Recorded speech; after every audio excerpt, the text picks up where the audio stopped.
Bible కూడా అన్ని books లానే మనుషులు రాసిన ఒక పుస్తకం అనుకుంటున్నారా? సో ఆలోచించండి, ఒక 10 మందికి సింపుల్ టాపిక్ ఇచ్చి దాని గురించి రాయమంటే 10 మంది 10 విధాలుగా రాస్తారు.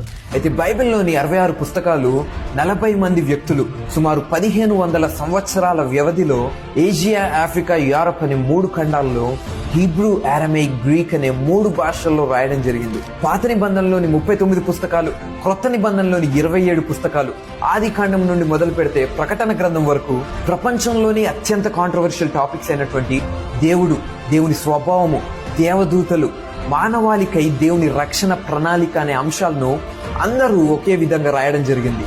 ఇది సాధ్యం అవుతుందా అంటే అసలు ఛాన్సే లేదు. కానీ ఇది సాధ్యపడాలంటే ఒక ఆప్షన్ ఉంది. అదేంటంటే ఒకే వ్యక్తి తను చెప్పాలనుకున్నవి లేదా తన మాటలు 40 మందితో రాయిస్తే ఇది సాధ్యమవుతుంది. అండ్ దేవుని వాక్యం చెప్పేది కూడా అదే. All scripture is given by inspiration of God. ప్రతి లేఖనము దైవావేశం వలన కలిగినది. నమ్మినట్లయితే ఆమెనని కమెంట్ చేయండి.